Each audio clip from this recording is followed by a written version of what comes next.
বাংলাদেশ থেকে ফিরে আসা সোনালী বেবির মায়ের নাম এসআইআর লিস্টে বিবেচনাধীন, তবে সব ঠিক হয়ে যাবে, কাউকে বাদ দিতে পারবে না।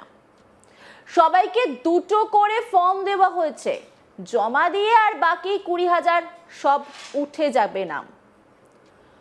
ভোটার লিস্টে নাম তোলা নিয়ে যথেষ্ট কনফিডেন্ট অনুব্রত মণ্ডল। তিনি বলছেন সব ঠিক হয়ে যাবে, কাউকে বাদ দিতে পারবে না।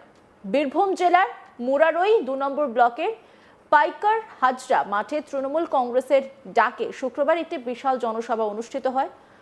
আসন্ন বিধানসভা নির্বাচনকে সামনে রেখে এই জনসভার আয়োজন করা হয় বলে দলীয় সূত্রে জানা গেছে। এদিনের সভায় প্রধান বক্তা হিসেবে উপস্থিত ছিলেন বীরভূম জেলা তৃণমূল কংগ্রেসের কোর কমিটির আহ্বায়ক তথা পশ্চিমবঙ্গ এসআরডি এর চেয়ারম্যান অনুব্রত মণ্ডল। সভামঞ্চ থেকে তিনি সংগঠনকে আরও শক্তিশালী করার আহ্বান জানান এবং কর্মী সমর্থকদের ঐক্যবদ্ধভাবে কাজ করার বার্তা দেন। এদিনের জনসভায় মুরারই 1 নম্বর ব্লকের মহুরাপুর অঞ্চলে শ্রীরামপুর গ্রাম থেকে সিপিআইএম এর একাধিক কর্মী সমর্থক সিপিআইএম ছেড়ে তৃণমূল কংগ্রেসে যোগদান করেন। তাদের হাতে দলীয় পতাকা তুলে দিয়ে দেন অনুব্রত মণ্ডল। সাংবাদিকদের মুখোমুখি হয়ে মঞ্চ থেকে অনুব্রত মণ্ডল জানান সব ঠিক হয়ে যাবে, কাউকে বাদ দিতে পারবে না, বাদ দেওয়ার ক্ষমতা ওদের নেই।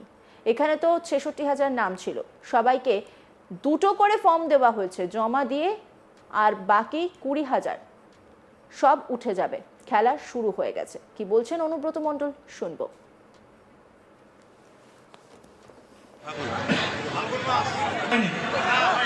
এবারে বিজেপি সেদিকে কাজ করবো না, যখন যা করবে মানুষ তাই ভাবছে মেনে নেবে, তা তো আর মানবেন।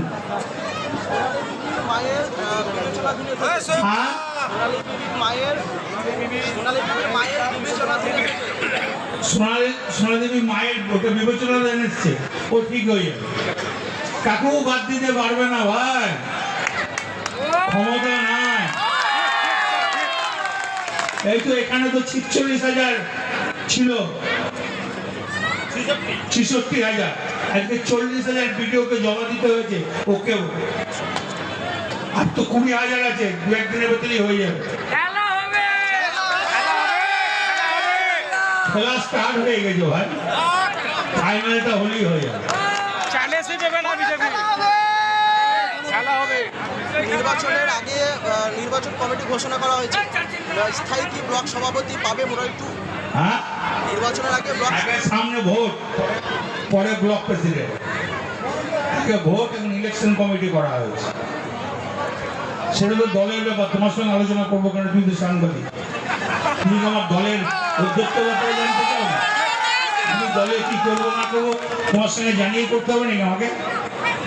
তোমার কি অধিকার আছে? তুমি সাংবাদিক হয়ে আমার কে ব্লক প্রেসিডেন্ট হবে, কে কি হবে? তোমার তো অধিকার নাই জানা। 433টা বাদ আর প্রায় 20,500 433টা যাদের বাদ গিয়েছে তাদের আজ বলে দিলাম, ফর্ম দিলাম, দুটো করে ফর্ম ফিল আপ করে, যদি তোমার মায়ের 2002 এর নাম থাকে মায়ের নামটা বসিয়ে দেবে, যদি বাবার নাম থাকে বাবার নামটা বসিয়ে দেবে, আধার কার্ড যা যা ডকুমেন্টস আছে আমাকে দিয়ে জমা দিয়ে আসবে, আমি ডিএম এর সঙ্গে কথা বলে নেব। জনসভায় জেলা নেতৃত্বের পাশাপাশি মুরারই এলাকার একাধিক তৃণমূল নেতা ও কর্মী উপস্থিত ছিলেন। বিপুল সংখ্যক মানুষ সভায় অংশগ্রহণ করায় পাইকার হাজরা মাঠে উৎসবের আবহ তৈরি হয়। আসন্ন নির্বাচনের আগে এই জনসভা তৃণমূল কংগ্রেসের সংগঠনকে আরো মজবুত করবে বলেই মনে করছেন স্থানীয় নেতৃত্ব। আর এই নিয়ে একটি রিপোর্ট তুলে ধরেছেন আমার কলিগ, দেখাবো। বঙ্গে বিধানসভা নির্বাচন, আর এই নির্বাচন মরশুমে এসআইআর এর যে চূড়ান্ত ভোটার লিস্ট বের হয়েছে, সেই বের হওয়ার পর যে বীরভূমের যে বিধানসভা ওয়াইজ যেখানে এসআইআর এর যে চূড়ান্ত ভোটার লিস্ট বাদ হয়েছে, সেখানে দেখা গিয়েছে কোথাও 3860, যে বোলপুর বিধানসভা ক্ষেত্রে, কোথাও আবার 706, কোথাও 1100, কোথাও আবার 46,000-এর মতো সংখ্যা বলছে, এইরকম দাবি করেছে তৃণমূলের তরফ থেকে। তৃণমূল বলছে এদিন দেখা গিয়েছে যে মুরারইয়ের যে জনসভা আয়োজিত হয়, সেই জনসভায় প্রধান বক্তা হিসাবে তৃণমূলের যে দাপুটে নেতা রয়েছে অনুব্রত মণ্ডল, সেই অনুব্রত মণ্ডল কিন্তু মঞ্চে দাঁড়িয়ে প্রকাশ্য একেবারে বলছে কাউকে বাদ দিতে পারবে না। তিনি বলছেন যে মুরারইয়ে তো 46,000 বাদ দেওয়া হয়েছিল, তার মধ্যে এখনো পর্যন্ত 20,000 বাকি রয়েছে, বাকি কিন্তু সকলকে দুটো করে ফর্ম দেওয়া হয়েছে। অর্থাৎ যে ফর্ম 6 এবং 7 যে ফর্ম আবার বিবেচনাধীন যে সকল ব্যক্তিদের এসে চূড়ান্ত তালিকায় নাম রয়েছে সেই নামের নাম ভিত্তিক যে ফর্ম 6 এবং 7 সেই ফর্ম কিন্তু অনুব্রত মণ্ডল দেওয়া হয়েছে, সেগুলো ফ্লাপ করা হয়েছে এবং বিএলওরা সেইগুলি কিন্তু অ্যাকসেপ্ট করেছে তেমনটা জানাচ্ছে। কাউকে বাদ দেওয়া যাবে না, কাউকে বাদ দিতে পারবে না। বাকি যে 20,000 রয়েছে সেই 20,000ও কিন্তু নাম উঠে যাবে মঞ্চ থেকে, প্রকাশ্যভাবে স্পষ্ট জানিয়ে দিলেন অনুব্রত মণ্ডল। অন্যদিকে অনুব্রত মণ্ডলের এছাড়া তাকে যখন প্রশ্ন করা হয় যে মুরারইয়ের যে পাইকর এলাকা, মুরারই বিধানসভার অন্তর্গত পাইকর এলাকা, যেখানে সোনালী বিবি, যাকে সোনালী বিবি রাজ্য রাজনীতিতে এই নাম একেবারে বিরাটভাবে সংবাদের শিরোনামে এসেছিল, রাজনৈতিক পারদ তুঙ্গে দেখা গিয়েছিল যে একেবারে কেন্দ্রীয় সরকারকে কটাক্ষ আক্রমণ, দিল্লি পুলিশকে কটাক্ষ আক্রমণ। কারণ কি হয়েছিল না, এই দিল্লি পুলিশ বাংলাদেশি সন্দেহে একেবারে সোনালী বিবিকে, বাংলাদেশে তার পরিবারের 6 সদস্যকে কিন্তু বাংলাদেশ আসাম সীমান্তবর্তী দিয়ে পুশব্যাক করানো হয়েছিল। এই অভিযোগে কিন্তু শোরগোল পড়ে গিয়েছিল যে সোনালী বিবিকে কিন্তু সুপ্রিম কোর্টের নির্দেশ মোতাবেক এই লড়াইয়ে সামিল হয়েছিল তৃণমূলের নেতা, মন্ত্রী এবং এমপি এমএলএ। প্রথম নামটাই চলে এসেছিল শামিরুল ইসলাম, অভিষেক বন্দ্যোপাধ্যায় খোদ। তারা দেখা গিয়েছিল অভিষেক বন্দ্যোপাধ্যায় কলকাতার মধ্যে তিনি কিন্তু সোনালী বিবির নাম প্রকাশ করে নাম নিয়ে কিন্তু স্বরাষ্ট্রমন্ত্রী অমিত শাহকে কিন্তু কটাক্ষ আক্রমণ করেছিলেন।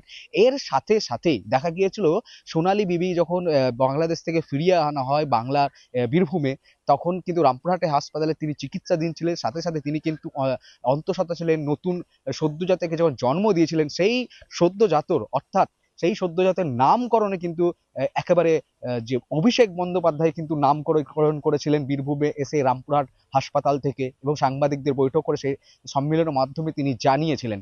সেই সোনালী বিবির যে পাইকরে তার পিতা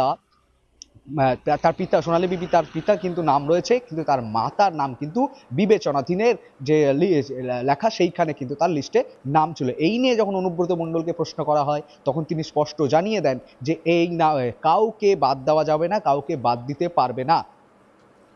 বীরভূম জেলার মুরারই 2 নম্বর ব্লকের পাইকার হাজরা মাঠে তৃণমূল কংগ্রেসের ডাকে শুক্রবার একটি বিশাল জনসভা অনুষ্ঠিত হয়। আসন্ন বিধানসভা নির্বাচনকে সামনে রেখে এই জনসভা আয়োজন করা হয় বলে দলীয় সূত্রে জানা গেছে।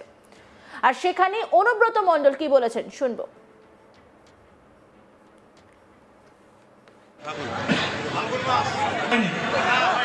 এবারে বিজেপি ছেড়ে কাজ করবো না, যখন যা করবে মানুষ তাই ভাবছে মেনে নেবে, তা তো আর মানবেন না।